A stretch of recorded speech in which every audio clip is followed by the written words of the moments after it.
haut représentant de l'Union pour les affaires étrangères et la politique de sécurité et vice-présidente de la Commission.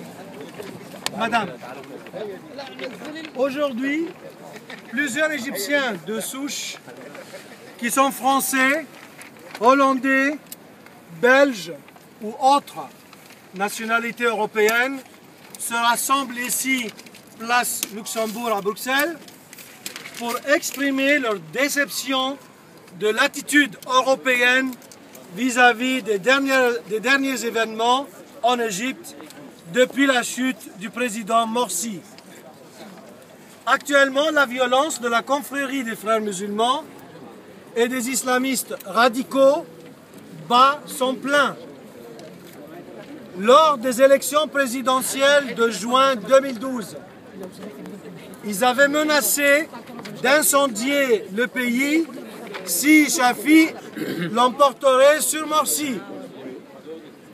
Ce même type de menace a été renouvelé en juin 2013, au cas où les forces de l'ordre chercheraient à les déloger de leur campement de Sitrin au Caire.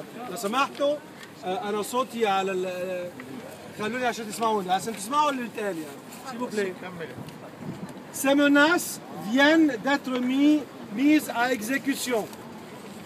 Depuis le 16 août, la mise à feu couvre des bâtiments publics, des postes de police, des tribunaux, des hôpitaux, des écoles, des mosquées et des institutions chrétiennes.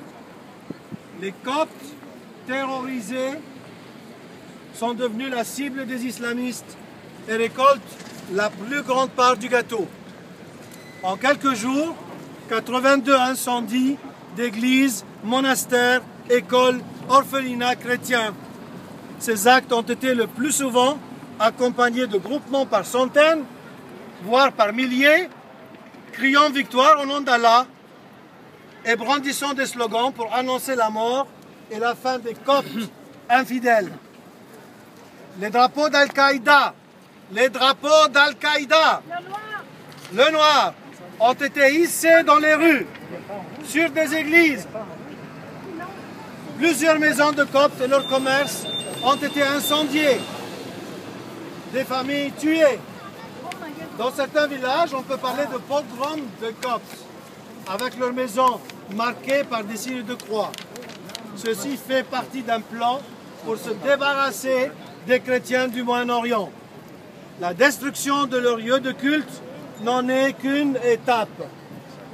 Une violence d'une telle ampleur ne s'est pas vue en Égypte depuis près de 2 siècles.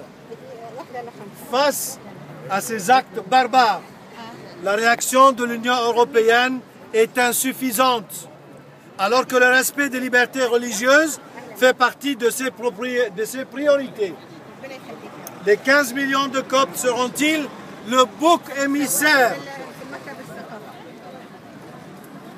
Seront-ils le bouc émissaire du dit printemps arabe?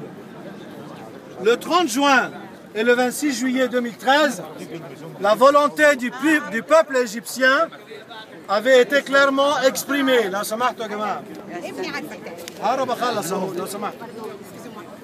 Le 30 juin et le 26 juillet 2013, la volonté du peuple égyptien avait été clairement exprimée.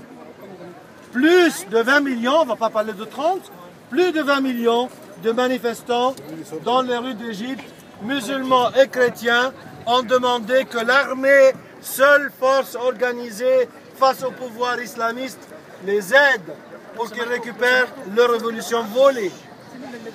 Le général El-Sisi alors a délogé Morsi, comme le maréchal Tantawi l'avait fait avec Moubarak en janvier 2011. L'intervention de l'armée a évité une guerre civile. Ces millions de manifestants de juin et de juillet ont été heureux de la réponse de l'armée à cet appel du peuple pour mettre fin à la transformation de leur pays en dictature islamiste radicale. Le peuple a dit non à la création d'une Égypte-Stan, شو بيمس كاين à la création d'une Égyptienne. كمل يعني ولا خلص؟ خلاص كفايه كده. لو سمحتوا خلوه كامل. نفرد كده قدام بلاش لوك لوك لوك كتير. لو سمحتوا افردوا كده افردوا